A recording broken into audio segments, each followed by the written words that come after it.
So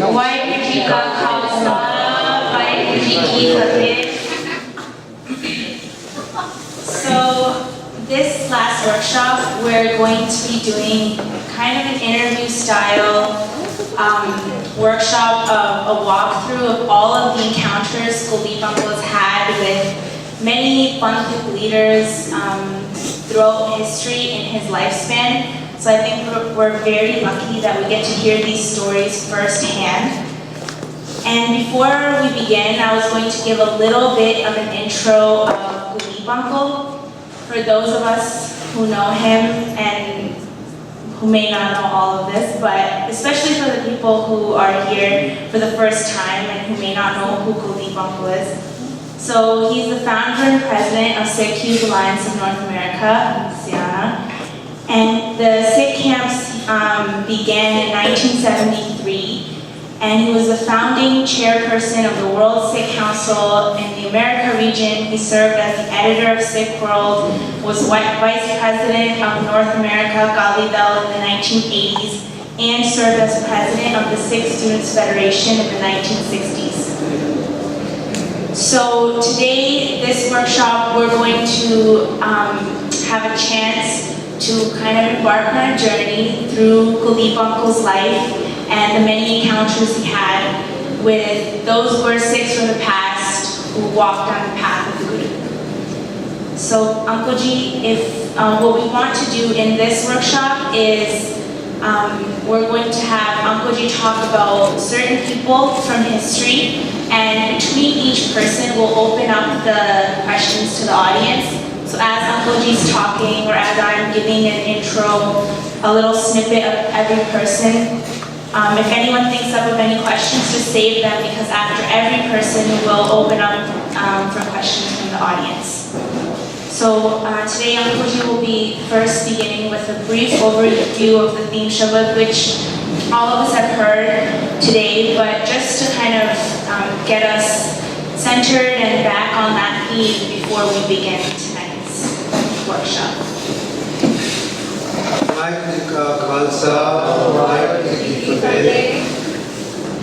We had a beautiful theme Shabad this year, Bhakta Di Chal Nirali, and I learned that Chal Nirali to some extent from Sikh Student Federation, of which I was the member in 1957 to 64.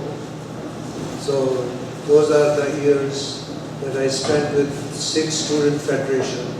And I will give a brief introduction of the Federation. In the meantime, let us revise the Shabad, that what Nirali Chal means.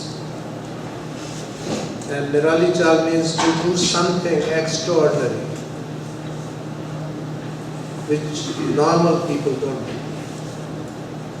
And today we will be talking about some personalities who have done enormous work which a normal person may not do, whether it's a religious field or a political field or a social field.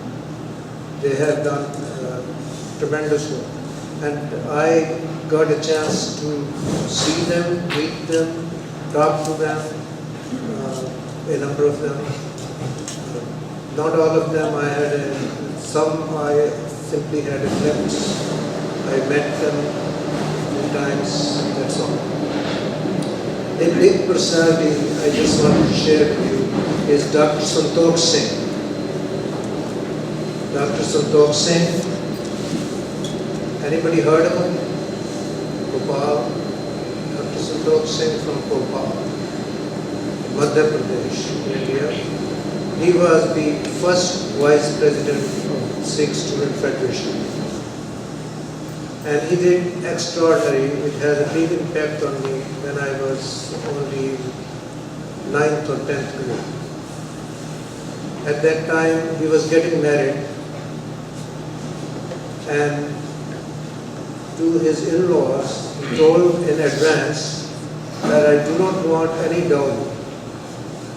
And at that time, it's almost unheard of. Dowry is still persisting everywhere. People give dowry whenever their daughter gets married. you hearing? I'm sorry. And this is the first marriage that I could witness, where he insisted that the girl will come with the clothes that she is wearing, nothing else. No suitcase with her, nothing at all. And you know, many times the in-laws will insist, at least let us give some, her own clothes. He said no clothes at all.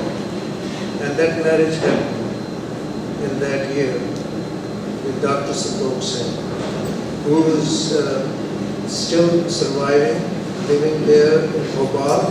He's the ophthalmologist, retired, and a very gentleman type of person. That, I think, was a Nirali Chal. Everybody can sing Har Prabh Mere Babla, Har Devo Daan Main Daju, Har Kapro, Har Soga Devo, Jit Sabre Mera Kaju. That type of Daj I need, but nobody practices. So that's the first personality I had the chance to meet. It is not one of the personalities I mentioned. Since I mentioned that I am a product of Sikh Student Federation, I got a lot of knowledge from them, and I owe that to them even till now.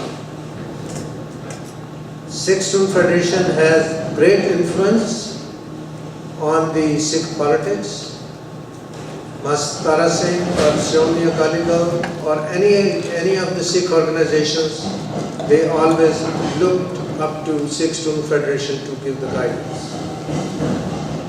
In 1942, Sikhs realized, I will just mention a little bit about Sikh Student Federation to you so that you understand that we should also have Sikh student organizations in America and other countries, where Sikhs will manage their own affairs.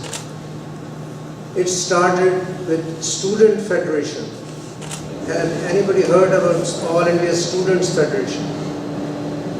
That was a communist body started by the Communist Party of India, and that is for the converting all the students into communism and making them Gnostic, making them free from religion. And that's what the movement was. So the first thing came to the mind of the Muslims. The Muslim League started a Muslim Students Federation to contain the Muslim students so that Muslim students can learn about the Muslim culture and Muslim Rag. So the Sikhs in 1942 started a Sikh Student Association, which didn't last for long, but the real Sikh Student Federation started when Amar Singh Ambalavi, another personality who was a law student at that time, and he had a protest march at Khalsa College. That's not, I'm sorry. Yeah, that's the right Maharaj. Thanks.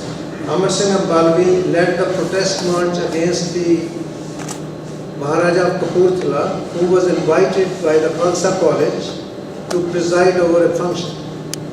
Since Maharaja of Kapurthala was a convert, he was not a Sikh, and to preside over a function of a Sikh religious institution, it was not in line.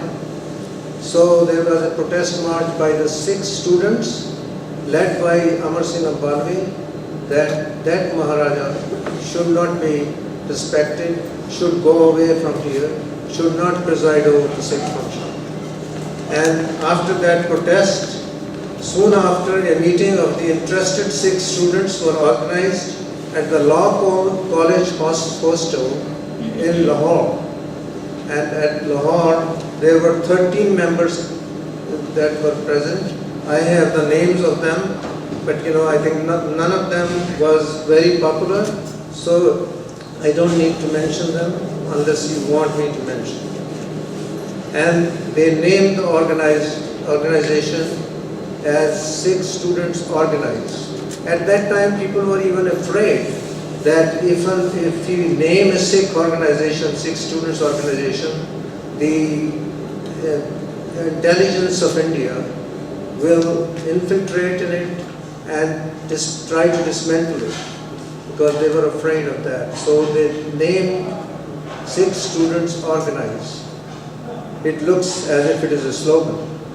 It doesn't look like an organization's name. But that's what the first name of the Sikh Student Federation was. Sikh Students Organized. And then the second meeting was held in Lahore at the headquarters of SGPC and Akali Dal. And at that meeting, the first president of the Sikh Student Federation, at that time it was renamed Sikh Student Federation, and the first president was Dr. Swaroop Singh. Dr. Swaroop Singh was a politician, and the first major person he was in the Akali Dal, because he was the leader of the legislative part, the Akali Dal party. So this is how the federation was formed. And after that, the circles, centers, and All India organization came into being to propagate the Sikh ideals and Sikh principles. The main objective of the Sikh Student Federation was to inculcate the love for the lofty teachings of the Sikh faith and to create an environment in which the national expression of the Sikhs can find its fullest expression. And then to arouse the consciousness that was Sikh. And that consciousness need to be arisen among the youth about the separate entity of the Sikhs and the independent identity, the independent nationality of the Sikhs. That type of thing was infused in the Sikhs. And that's how the Sikh Student Federation came into being. And that's another Nirali Chal of the Federation. Bhakta ki Chal Nirali, Chala Nirali, Bhakta Keri, Bikam Marg Chalna. It was a difficult task, but they did start in opposition to the Students Federation, which was the communist organization, and to inculcate love for the lofty teachings of the Sikh. That's how it went. So before we move on to the first Sikh personality, does anyone have questions about the Sikh Students Federation before we move on? All right. So the first person Kuldeep Singh Uncle will talk about is Panth Singh Ji. So we all know about this great Gursikh. In 1913, when the British destroyed a wall of the complex of Gurdwara Gavganj Sahib, most of the Panth was silent. Only the Gadar party and Panth Singh protested this act of disrespect to the Guru's sovereignty. As a result, Panth Singh, who had already become famous in Punjab for taking a stance on Maryada at Mahant-controlled Gurdwaras, and who had 2 young children dependent on him, was sentenced to life imprisonment at the age of 38. For the next 15 years, he suffered brutal torture in British jails, but he never once compromised on his death or his Sikhi, and in fact became an inspiration to all those who were jailed with him, transforming the lives of countless Sikhs. Such was the power of his personality that when he was released from jail in 1930, he was given a Sarupa from Akal Takat, one of the only 3 Sikhs to receive that honor in the 20th century. Dozens of honors followed, and yet he never used his fame for himself and instead focused on building a community of like-minded Sikhs who were centered on Kirtan and Nam Simran, which was to become the Kirtan Jatha. So Uncle G, can you tell us about meeting Panth Singh? I had the opportunity of meeting Panth Singh ji in Delhi Gurdwara. I had a passion to attend all the rant-sabais that were held in Delhi at that time. Being a young student, although my parents never used to go to any of the rant-sabais, but I used to go by myself and walk down to the street because we used to live on Bangla Sahib Road. At that time it was known as Bayer Road. How old were you, Uncle? I was 8th grade or 7th or 8th grade at that time. And I normally attended the entire rant-sabai and come back home early in the morning because they used to finish about 6 o'clock or so in the morning after Asr Wad, and then used to walk down there. But Paisa Panth Singh was not reciting any of the Shabads at that time. He was just sitting there among the Kirtaniyas. And I remember he was very strict and people used to be very much afraid of him. That, you know, what he will tell. At one time I was deciding to take Amrit, and they told me, I met Paisa Panth Singh through his followers, and at that time they were saying that you have to wear the Panch cards and do Nitnem every day for 1 year before you become eligible for taking Amrit. So that scared you. And I said, oh my goodness, I have to do that. Oh, I cannot take Amrit right now. So that type of fear was in people's heart. That's also a very nirali job, very different from the rest of it. Just to make people perfect before they even go before the gurus, to commit for that commitment. And that was great, and that's amazing. And I learned about the Rakabganj case from other people because I became curious who Paisa Panth Singh is.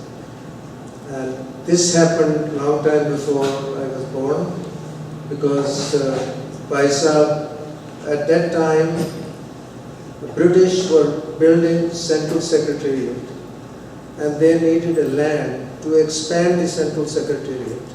And so the Rakabganj Gurdwara, there was plenty of land that was not doing anything. There was no building, nothing. It was just sitting idle at that time. So the British thought of occupying that land. Since the land belonged to the Gurdwara, Paisa agitated against it and he won. And the British gave that land back to the Khalsa. So it is because of the agitation of that Paisa land. He is such a strong personality. Another incident I just want to mention to you, while I was sitting in the divan, there was a lady, Singh, who was reciting or about to recite the Shabad, and her chunni slipped from her head. She was wearing the dastar, but there was a chunni that was also very compulsory, that even if you wear a dastar, you got to have a chunni on your head. And that was slipping, so Paisa said, "Teri chunni to subhan nahi sakti, Shabad ki padna." That type of thing. So that created love and fear, both in the heart of the people. That that Paisa will be rough if you violate any of the norms. So at that time that was the law. That's those are the couple of things that I remember of Paisa Panth Singh. Any questions? So then he was, but then like so that's what you mean by his style was different because he wanted to be more strict. Yeah, it's strict in a good way, actually. Some of the things that he was saying were not very normal, but they are, for a practicing Sikh, it is easier if a person does his or her nickname regularly before even taking Amrit. Yeah, because actually nowadays the Kantki Janta, now like they don't let other people do. We are not talking about nowadays, we're talking about Faisal's personality only. So let us restrict ourselves to that. Nowadays it's different. Also, Paisa didn't find the Kantki Janta. So we can discuss that afterwards too. Uncle will be here all weekend. So if you have any questions about the Karnataka Nijatha now or any other questions that deviate from the history of it, we'll have a chance to talk to Uncle all weekend. So if anyone else doesn't have any other questions about Vaidyanthir Singh Ji, we'll move on to Principal Sukhbir Singh. So, though he lived only to the age of 62, Principal Sukhbir Singh wrote 74 books on Sikh history and philosophy.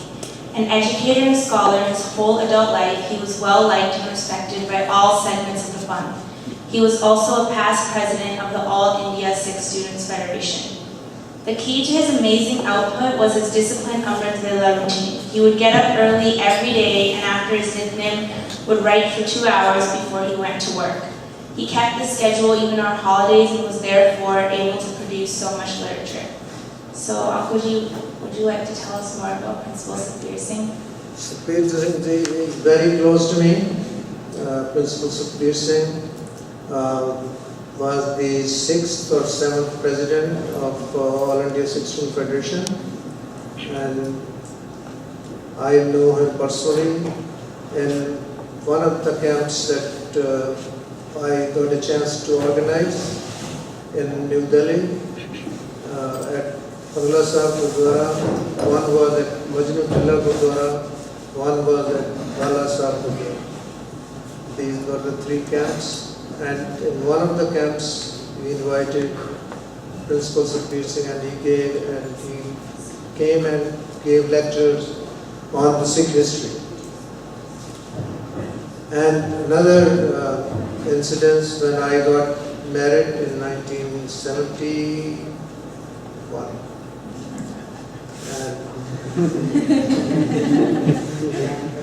In Yamunanagar, he was the principal of the Khalsa College in Yamunanagar, and he gave the Sikhya at the wedding at that time.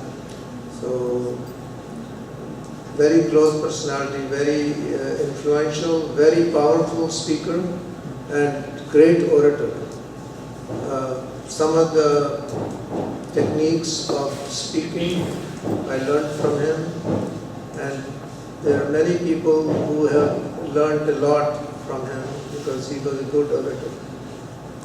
He was very close to Professor Sahab Singh, and he was close to Punjab Sindh Bank and Dr. Inderjeet Singh, who was the chairman of the Punjab and Sindh Bank. And all the calendars that came out of Punjab and Sindh Bank with the Sikh personalities, the Shahidi and other posters, all the script was written by Principal Sukhbir Singh. That's just for your information. And if you have read, anybody read those calendars? Yeah, I think those who have read, they will realize that how beautifully they are worded. And that is all Principal Sukhbir Singh's pen that did the books.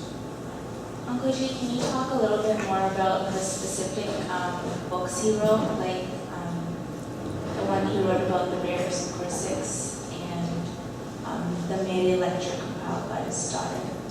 And his book, that's another great thing about Sukhbir Singh.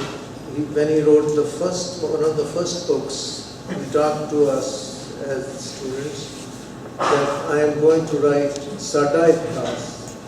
And he wrote 2 volumes of Sada Itihas. Sada Itihas volume 1 and volume 2. And that is from the Sikh perspective.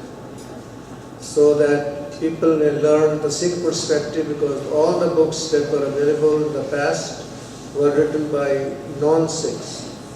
The most prominent books at that time were Cunningham, J.D. Cunningham and Macaulay, because both were non-Sikhs. And then Muhammad Latif also wrote Sikh history. So all these books were giving a different perspective. So he wanted to give a Sikh perspective, plus all his books that are written, he quoted by Gurdas, he quoted by Nandlal, just like, Guru Tegh Bahadur Sahib, when he writes a book, he says, Iti Jinkari, Sadhan Hai Iti Jinkari. So a line from Guru Gobind Singh Sahab's writing, and then the heading is like that. About Guru Nanak Sahib, he writes a book, Baleo Chirav Dhyar Mein. That's the heading of the book. So, and then he wrote a book on the personalities that were unknown to the Sikhs, and that was Puratam Jivan Sakya or Pai Manch, some of the personalities which were not very well known. He has written those. So the 74 books that he has written, all were very, very significant. And one book that you were mentioning is Mere Lecture,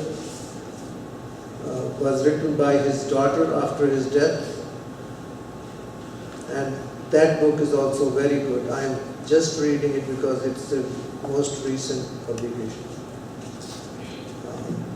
So in which he describes how he developed the lectures and what he did.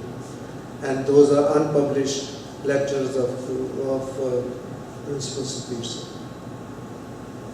And one last thing about Principal Sukhbir Singh. You mentioned to me, can you describe a little bit more what his lectures were like in the Gurdwara and the incidents at Sisganj Gurdwara said with the deafening? Yeah, that's an amazing incident.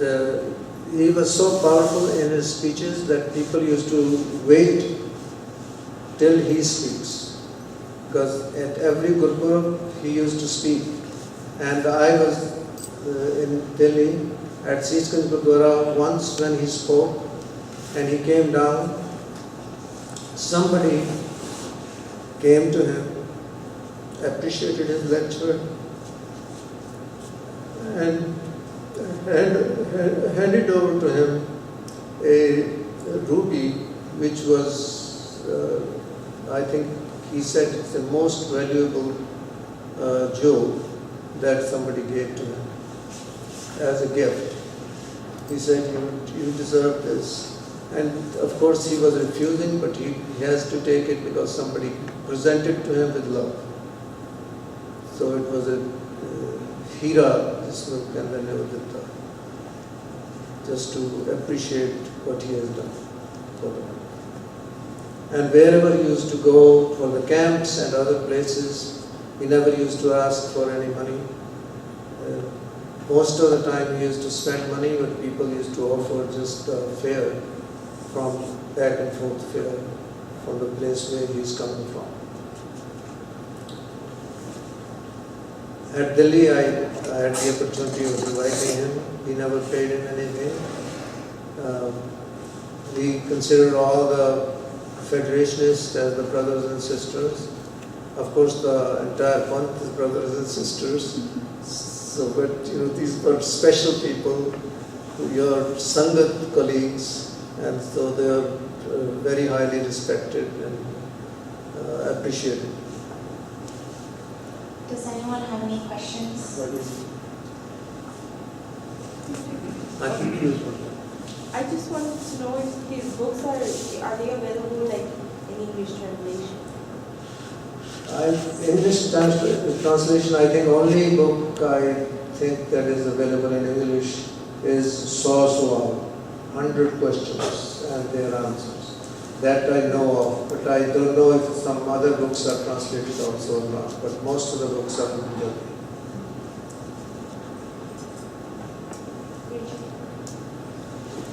Uncle Ji, I just noticed that Principal Sukhbir Singh Ji writes his name with a Syarian Tanta. Is it because he's taken the word from Gurbani or just a coincidence, or is there a story behind it?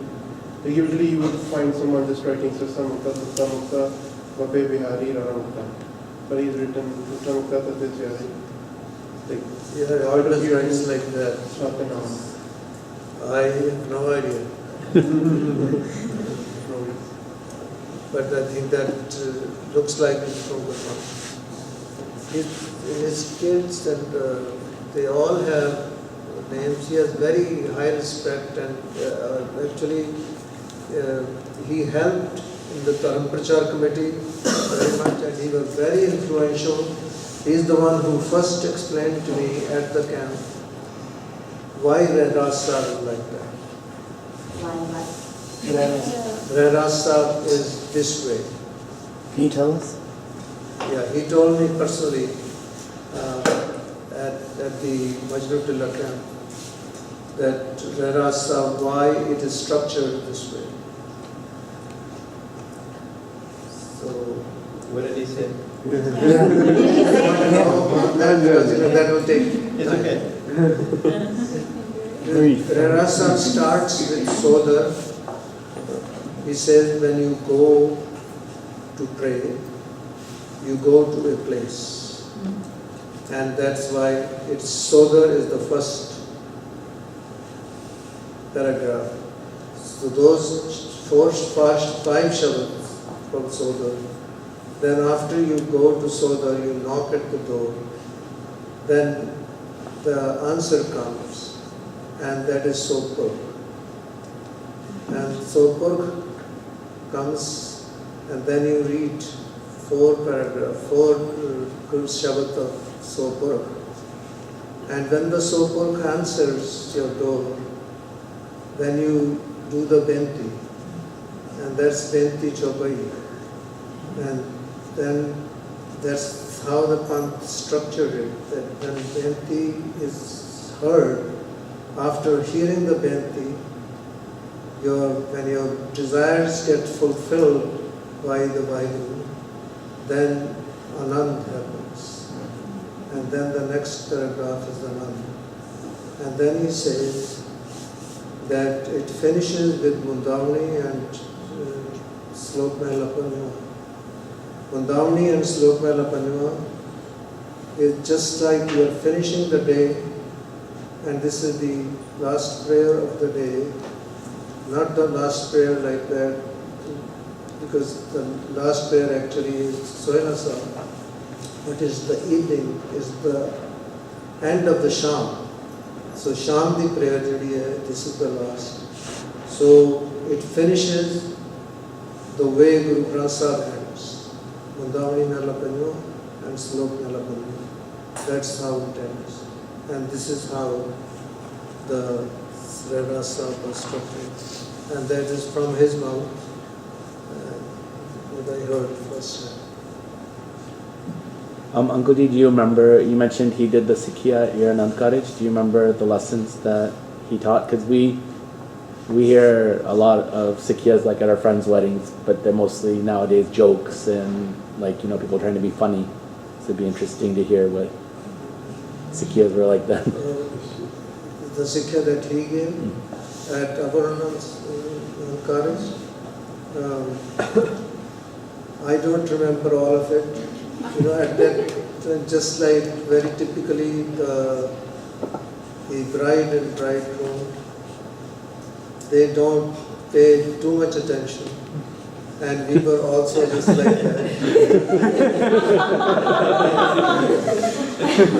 But I definitely, I am very honest with you, because at that time, and even if I would have remembered, by this time I would have forgotten. But he talks about Gurbani all the time, and that's what I remember, that he talked about Gurbani, what he actually said, exact word from word, I won't remember. But his Sikhya was to the point that the way it is written in Red Maryada, that's also influenced by his dictation, because he was part of the committee, and when he was not part of the committee, he was advisor to the committee all the time. Any other questions? Yeah, one more question. Sure. Regarding your marriage itself, did Auntie got something, or like did he got dowry, or? Well, we were, dowry was not asked, definitely. I was very firm on not to ask the caste at that time. When we got married at that time, I was refused by many people because they were asking my caste, what is your caste? And that was very, very particular by some of the so-called future in-laws at that time. And they were asking about the caste, what caste you belong to.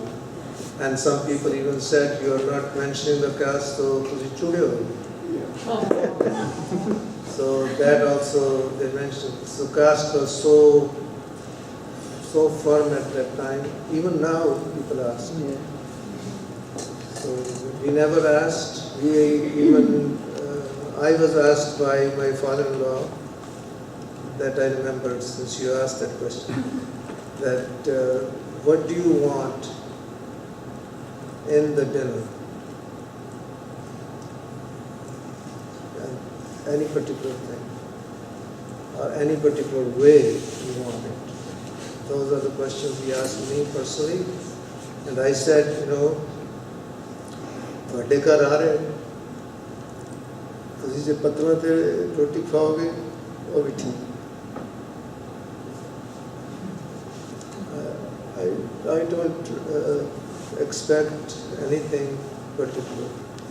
Anything that is provided will be acceptable. Because we are coming at your house, it's for you. Whatever you offer, that will be fine. So that's the answer I gave at that time. Okay, so the next person we're going to talk about is Gyani Kartar Singh. So second only to Master Tara Singh in the influence in Sikh politics, Gyani Kartar Singh was the first person who raised the idea of Azad Punjab during negotiations with the British. Though he mainly used the proposal as a negotiating tool to try and stop the creation of Pakistan. Kartar Singh was a strong supporter of the Sikh Students Federation and was a mentor and supporter to several generations of Sikh political leaders. So can you speak a little bit about Gyani Kartar Singh? Gyani Kartar Singh, I met a couple of times, but never had a discussion because I was very young at that time, and normally, unless a person is of the same age or something, they normally don't discuss things. So, but I was sitting there listening to what their conversation was. But one important incident I remember is, that's what I was told actually, I haven't witnessed this, that Gyani Kartar Singh was present in one of the negotiations with Jinnah, Muhammad Ali Jinnah of Pakistan. In 1946, there was a meeting of Sikh leaders, and Sikh leaders present was Gyani Kartar Singh, and the Sikhs were represented by Hardeep Singh Malik. So I will just put in Hardeep Singh Malik's name. Because Hardit Singh Malik, anybody knows? Anybody knows who Hardit Singh Malik was? Nobody. Hardit Singh Malik, by the way, was a very important personality before partition. He was the Prime Minister of the Maharaja of Patiala at that time. And after the partition, after India became independent, he became the first ambassador of India to Canada. And then later on, he became the ambassador of India to France. And I got the opportunity of meeting with him and talking to him, inviting him to the camp to preside over a function, and he did come at the Majnu Tilla Gurdwara. And very strong personality. He was the one who was the head of the negotiating person on behalf of the Akali Dal and the Sikhs with Muhammad Ali Jinnah. And he did not accept Muhammad Ali Jinnah's offer. That's one thing I wanted to mention, because Jinnah Sahib told that what the Sikhs wants in Pakistan, we will give them. Just write it down on a piece of paper and bring that paper to me, and I will sign the paper. He said, how can we believe it? And then very strong negotiator Hardit Singh Malik asked him, how can we be sure that you will honor that agreement? Then he gave example of Jalor Pasha of Egypt. When Egypt became independent from the British, Jalor Pasha made an agreement with the Christians of Egypt, and Jalor Pasha told them, bring a piece of paper, write it down, what you need, and I will sign the paper. And they said, he was telling that it is still honored and by Jalor Pasha, because they signed an agreement, and a very similar agreement I got to make with the Sikhs, and the entire Punjab they will be ruling if they come with Pakistan. So that is the negotiation in which Gyani Kartar Singh was present, and there were some other Sikh leaders present. And these pieces of paper I got, these are confidential papers saved at Punjabi University, Patiala, and some of the relevant papers I got it as the President of the World Sikh Council. So I received those papers and I'm sharing that information with you. Anybody have questions about Gyani Kartar Singh? Another thing about Gyani Kartar Singh, just want to mention to you, he was a very good-hearted person, was known as the brain behind Akali Dal, and he helped lot of Sikh students in getting their education. He paid for their college fees so that they can get better education. That's another. So the next person we'll discuss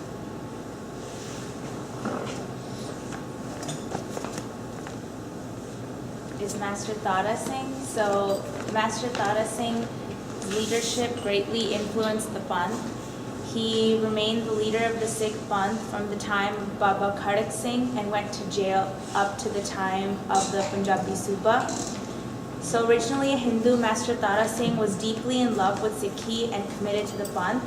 While he may have made mistakes, he was never corrupt and always put the community's needs above his own. So Uncle Ji, can you tell us a little bit more about Master Tara Singh? Master Tara Singh is another personality I did meet, but never discussed anything with him. He came to the All India Sikh Student Conference, at which the presidents are chosen.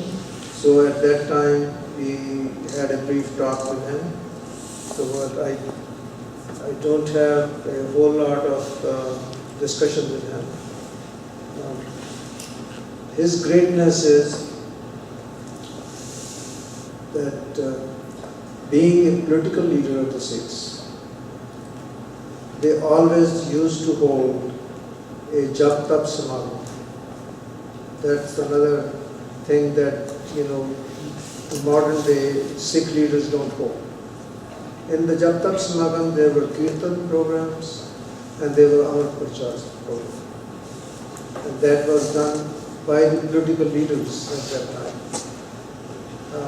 I happened to have Mastara Singh in one of the Panch Pyaras when I took Amrit. In 8th grade, 1950s somewhere.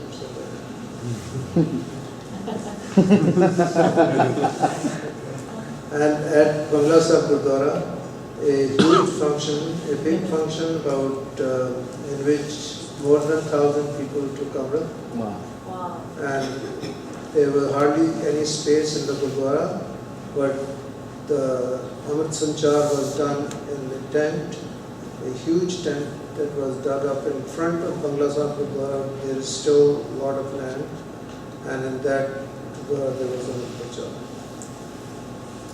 So that was done by the grace of Mastara Singh, a very huge Sanchar Samagam. Another greatness of the Sikh leader Mastara Singh was when India became independent, he could have become any minister, he could have gotten any office in the Indian government, but he refused. He would rather stay as a leader of the Sikhs rather than becoming a minister in the government. And another thing, in 1948, when the Akali Dal, all the Akali representatives passed a resolution that they should merge their party with Congress and join Congress in 1948. And most of the Sikh working committee members joined Congress except Mastara Singh and Sardar Hukam Singh. These people stayed as Akalis. So that's another great sacrifice of Mastara Singh, that he never left the Panth. He always used to say that Panth Azad ta Desh Azad. Not Desh Azad ta Panth Azad. There were plenty of people who used to say, first get independence for India, then talk about the Panth. People used to say that. But Master Ji used to say that unless the Panth is independent, what good it is if we get independence. What does the Panth being independent mean? Panth, that means we should be free to practice our religion. That's important. It is better to do it that before getting independence, because we want to get the assurance of the majority community that we will be free to practice our religion. Any other questions? So we'll move on to Sardar Hukam Singh. He was a well-respected member of Parliament, and he was chosen as the third Speaker of the House of India, even though he was an opposition party member at the time. And he was later appointed chairman of the parliamentary committee to find a solution to the Punjabi Suba issue. Punjabi Suba's final outcome was not well received, and rightly or wrongly, he has taken a fair amount of blame for that. In addition, during partition, he saved many lives and helped many refugees escape West Punjab at great risk to himself and his family. So, Uncle Ji, can you speak more about Sardar Hukam Singh? Hukum Singh is another personality. He was the only attorney among the Akalis at that time. There was another attorney, but he was a lower court judge. His name was Harnam Singh, Justice Harnam Singh, and those are the only two Sikhs that had a law degree. And Hukum Singh is a very balanced person. I knew him, talked to him as a president of the Punjabi Association of Krodimal College in Delhi, and invited him to that function and talked to him at that time. Hukum Singh, what else we can talk about? That he was one of the first ones who was the member of the Constituent Assembly of India. When India became independent, there was a Constituent Assembly that was created, and he was one of the persons, members of the Parliament, who did not sign the Indian Constitution. And the other person who did not sign was Bhupinder Singh Mann. These were the two people who did not sign the Constitution because it was not giving safeguards to the Sikh rights. So that was brave of him. And when he was chairman of the parliamentary committee to find solution about Punjabi Suba, do you guys know what Punjabi Suba was? Oh yeah, I know, but Punjabi, actually they made a movie on that, right? I think Punjabi, no, I think it's called like Taram Yudh Morcha. No. That's a different. No, but in that they showed the Punjabi Suba means Punjabi speaking state. Punjabi community in the Punjab region, they were trying to make like a Punjabi a language in India that is of Punjab. Because I think the Hindu, they wanted that, they were saying they don't know Hindi is the language of Punjab. But the Punjabi Suba, they wanted that Punjabi should be the language of Punjab. Well, Punjabi Suba means a Punjabi speaking state in which only those states that speak Punjabi should be included.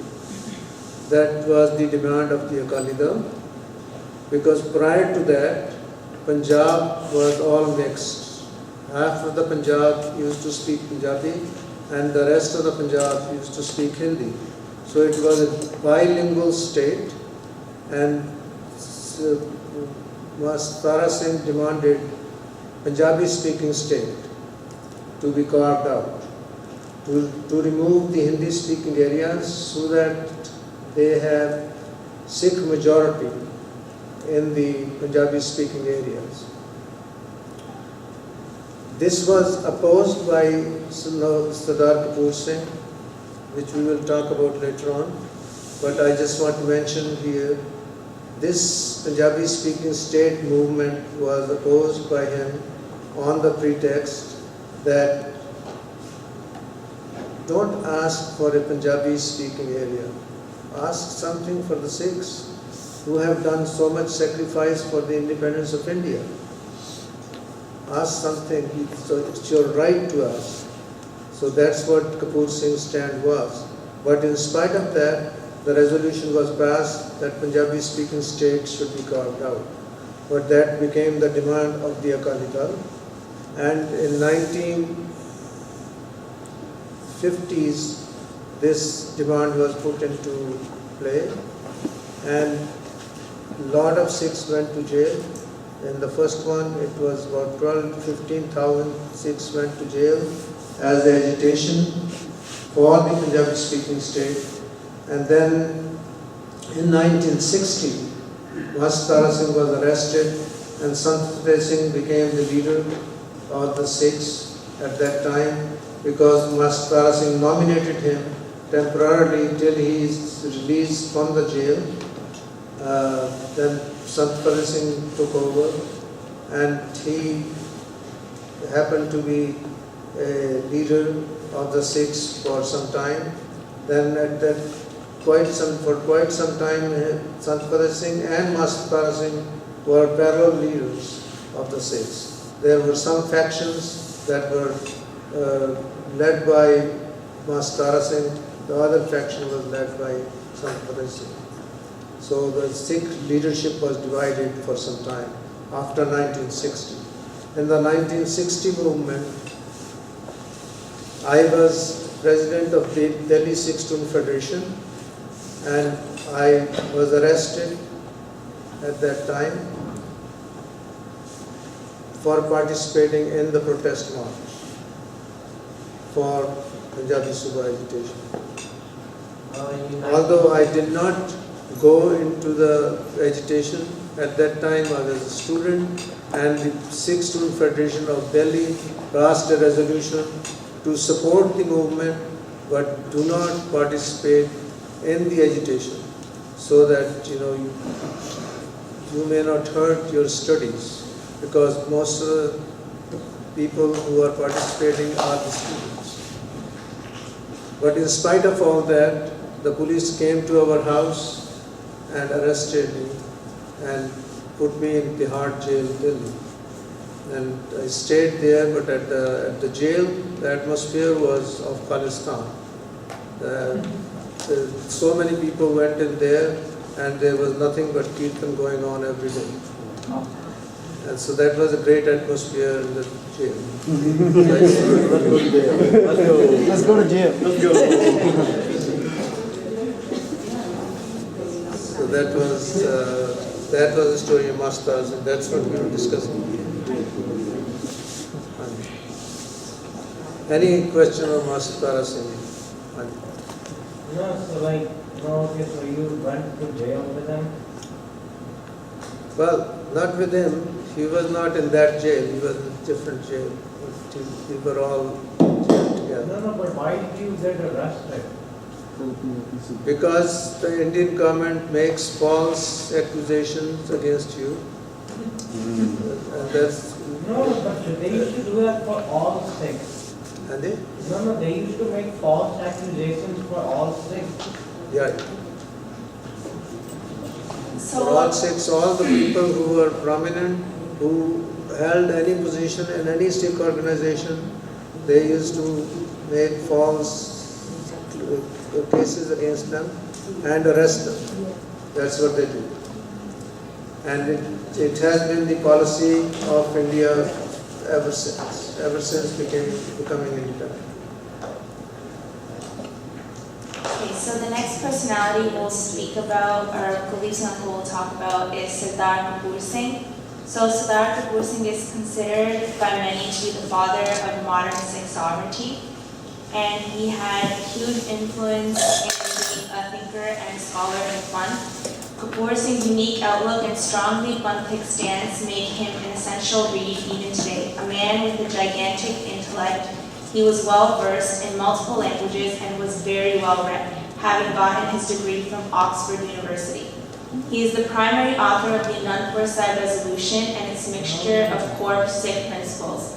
Beautiful and complex language and forceful arguments for the Khalsa Panth are all hallmarks of Kapoor Singh.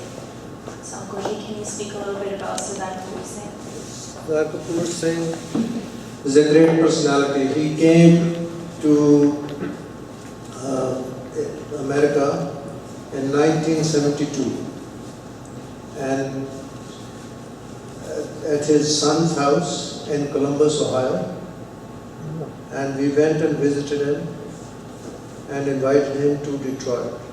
At that time, we used to live in 1334 Diana Street, Medicine Heights. 12 Mile into Quinder. And that place, Sardar Kapoor Singh stayed with us for a week. He came from his son's house, and at that time got a chance to talk to him and lot. At first he was, he's quite a rough person to deal with. Very strong personality. Never wanted to discuss anything with a person who doesn't have any knowledge about the things. He used to say that's a famous saying that did you read Guru Granth Sahib? Did you read Dasam Granth? If you haven't read, then sit down here and listen to me. But he used to say, at one of the conversation I just want to mention to you, at Richmond Hill Gurdwara in New York, there was a gentleman who was sitting there in a round table, and he was asking a question to him. ਤੁਸੀਂ ਦਸਮ ਗ੍ਰੰਥ ਬਾਰੇ ਕੀ ਸੋਚਦੇ ਹੋ? The person didn't answer. And then after a little while again he said, ਕੁਝ ਸੋਚਿਆ ਜੀ ਤੁਸੀਂ? ਕਹਿੰਦੇ ਮੈਂ ਦਸਮ ਗ੍ਰੰਥ ਬਾਰੇ ਤਾਂ ਮੈਂ ਨਹੀਂ ਹਲੇ ਸੋਚਿਆ, ਲੇਕਿਨ ਮੈਂ ਜੋ ਹੁਣ ਸੋਚ ਰਿਹਾ ਹਾਂ ਤੁਹਾਨੂੰ ਉਹ ਪੁੱਛਦੇ ਹੋ ਦੱਸ ਸਕਦਾ? ਦੱਸੋ ਜੀ ਕਿ ਕੀ ਸੋਚਦੇ ਹੋ? ਕਹਿੰਦੇ ਮੈਂ ਹੁਣ ਇਹ ਸੋਚ ਰਿਹਾ ਕਿ ਮੈਂ ਹੁਣੇ ਇੱਥੋਂ ਉੱਠ ਜਾਵਾਂ ਤੇ ਜਾ ਕੇ ਇਸ਼ਨਾਨ ਕਰਾਂ, ਤੇਰੇ ਵਰਗੇ ਮੂਰਖ ਦੇ ਦਰਸ਼ਨ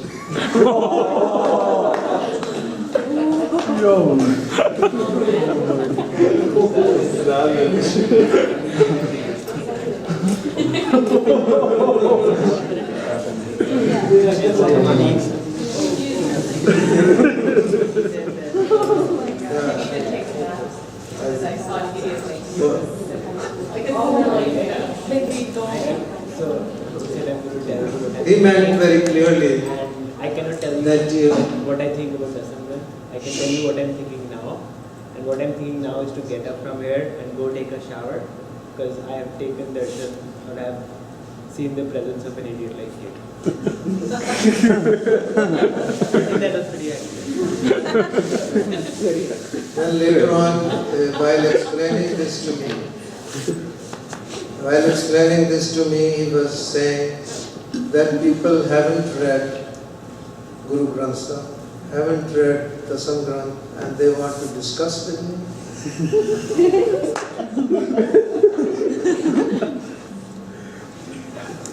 They simply want to discuss just for the sake of discussion, because they have no knowledge. So, what is strongly is no care karte si. But great person, he made lot of sacrifices. Because of his temperament, he failed to become the Chief Minister of Punjab. Otherwise, he would have been a great Chief Minister of Punjab, because he was a member of the Vidhan Sabha of the Akali Dal. When the majority of Akali Dal were present, the majority members were Akali Dal members, and they didn't make him the president because he had a poor temperament and failed to, not a good negotiator, not a good compromiser, because his child was their army. That's the amazing thing. And look at the determination of the person. When India became independent in 1947, he was the Deputy Commissioner of Kangra district. Deputy Commissioner, anybody knows? So I have to explain it. Deputy Commissioner is the head of the district. Lot of power in Deputy Commissioners. The Deputy Commissioner is the highest police chief of this state. So, to explain to you in layman's terms. A circular comes, and I have noted that for your benefit. A circular which was written on the top, it is confidential and must not be leaked out to anybody. And that circular was, the Sikhs as a community were a lawless people and were thus a menace to the law-abiding Hindus in the province. The deputy commissioners are hereby called upon to take special measures against them. You are also instructed that no Sikh will cross Ambala. Keep these germs and bacteria contained between the Wagah border and Ambala. This was the main lines of the circular. I think it must have contained other words, but Sardar Kapoor Singh in his Sachi Sakhi talks about this, that this was the main thing, that they are telling you that the Sikhs are non-abiding citizens, they are germs and bacteria, and that type of order was issued, and he is the deputy commissioner. His job was on the line, but he disclosed this secret letter to the press. So that is a great thing. And what happened? What was to happen has happened. He was fired from his position. Nobody can fire ICS officer. ICS officers are just like very highly qualified people. And he was Indian civil servant. And the Indian government, headed by Chandula Trivedi, who was the governor of Punjab, fired Sardar Kapoor Singh. He fought the case in the court, but failed because the jury of Indian judiciary is up till now is corrupt and very badly corrupt because they don't know what the justice system is. Ankuji, like I know throughout the years you've given speeches on Khalistan, you've written articles. Is Sardar Kapoor Singh maybe your main influence in that, or was that prior to meeting him? Sardar Kapoor Singh, no, not really. He was part of the influence. Part of the influence, but about the Khalistan movement, in 1960, when, according to many Sikhs, they were good old days. But even at that time, when I was arrested, and the charge was attempt to murder. How can I murder, right? I don't even have a gun. or kill somebody. And I didn't even participate in the Jalus, which was carried out from Gurdwara Singh. I was not there because we passed a resolution and I didn't go there. And the police comes, looks for me, and I absconded for about 5 or 10 days. But later on, when police forced me to come and give the statement, they did not say that you will be arrested. They said, come and make a statement at the police station. That's all we want from you. So when they took me in the jeep to the police station next to Gurdwara Singh, and instead of asking for a statement, they put the handcuffs on my hands and then put me in the cell, right, and snatched away the Qur'an. So that's the type of government it is. Makes false charges, because I definitely know I didn't do anything, I was not there. So that means the judiciary is corrupt. And Sardar Kapoor Singh's influence, because he passed about 2 or 3 resolutions at the Kaligal, in which he said, this country cannot do justice for us because the judiciary of this country is corrupt. You cannot expect justice from the judicial body. If you cannot expect justice, where will you go? Nothing else but have your own state. And have your own state, there should be some principle, some way of obtaining it. I don't know how. And that also Sardar Kapoor Singh, by the way, was not in favor of a Khalistan. Because when I talked to him at my house here in Detroit, that what about what's wrong if the Sikhs get Khalistan? And his answer was, do you want to buy goods in America with Indian rupees? I said, what type of question is that? He said, the times have changed. When we were to get the Khalistan, we did not get it because the leaders betrayed us. He said that was the ideal time to get from the British Khalistan, which we didn't get it. So now it is the time when India is so powerful. Ask for a Sikh homeland within India. That's what he was very strongly propagating. At the end of his life, he became vice president of the Master Tara Singh Akali Dal, and he propagated in favor of Sikh homeland within India. I said, how will that be formed? He said, some of the areas in which the Sikhs are in majority, they will be sovereign, they should have independence and sovereignty, when the defense will be still carried by India. Defense and other central areas will be managed by the Indian government. That type of thinking he had.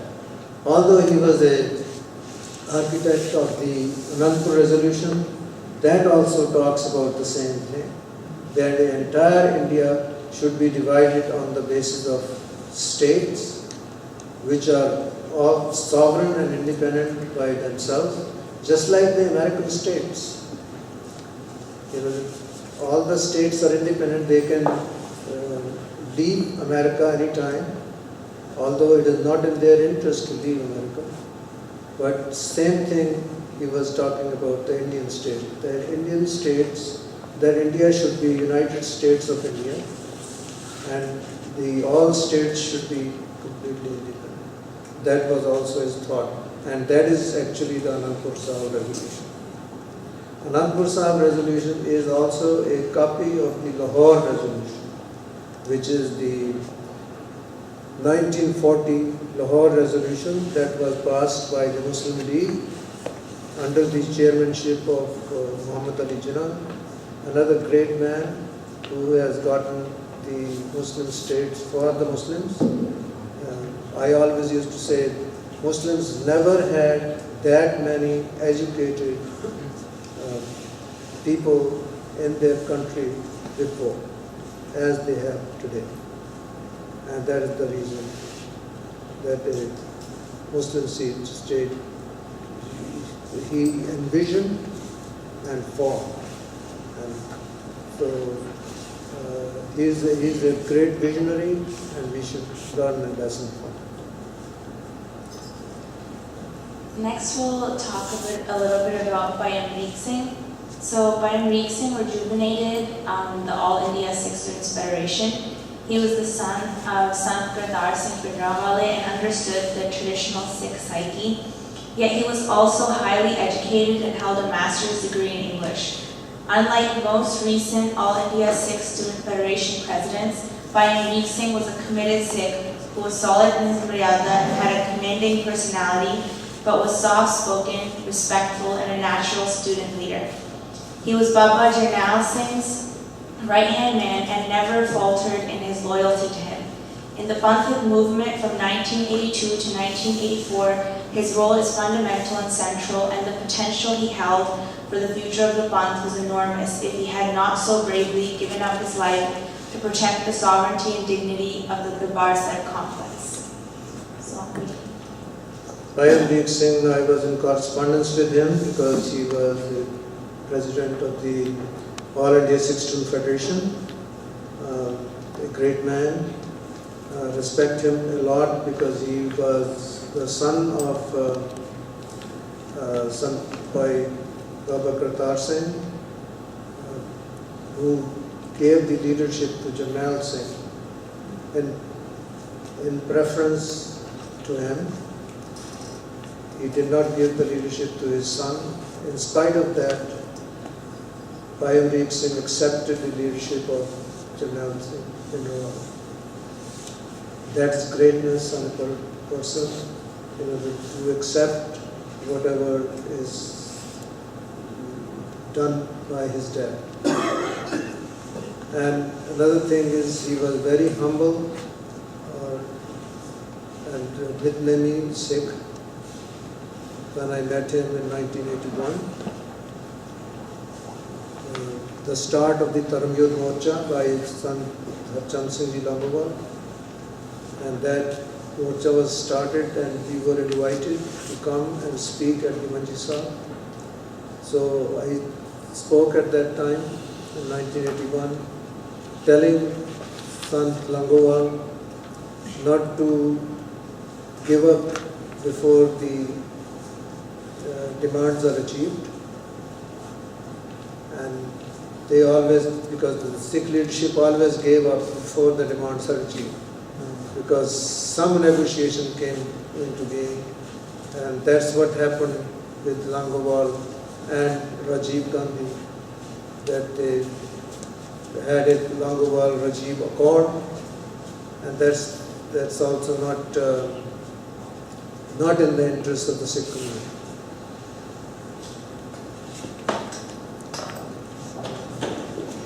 Anything else on?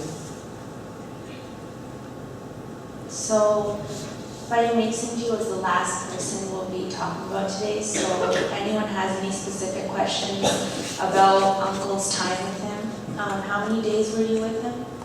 Couple of days, actually.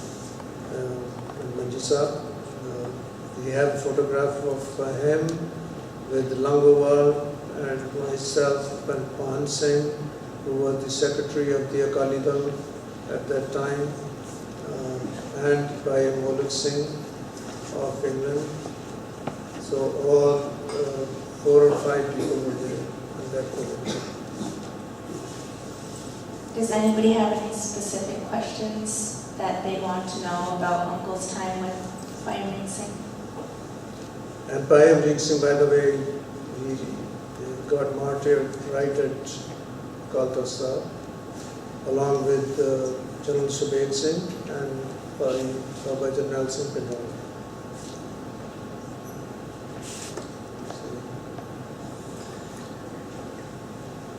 We have gone beyond time. So if there are no more questions, Uncle Ji, if you'd like to conclude today's talk. I also wanted to mention that in America, Langowal sent Sardar Rajinder Singh, who was the General Secretary of the Akali Dal, to form a North America Akali Dal. And North America Akali Dal was created in 1981. At that time, Dr. Sukhwinder Singh of California became the president, and I was the vice president. When Langowal-Rajiv Accord happened, at that time, Sukhwinder Singh, who was very close with Langowal, did not issue a statement against it, whereas all of us wanted him to issue a statement against Langowal Accord, because it's not in the interest of the Khalsa Panth. So he kept quiet, but I issued a statement. I sent a letter to Langowal son that this is not in the interest of the Sikh Panth to have agreement with the regime. Rajiv Gandhi was the Prime Minister of India at that time. So that's about it. All these personalities, they have done something different and something great. So that's why I say that their chal was Nirali, and their way of thinking was not selfish, was in the favor of the Panth. They may have made wrong decisions, that's possible, but they were sincere in their efforts. So that's what I wanted to say. Why did you come? Waਹਿਗੁਰੂ ਜੀ ਕਾ ਖਾਲਸਾ ਵਾਹਿਗੁਰੂ ਜੀ ਕੀ ਫਤਿਹ।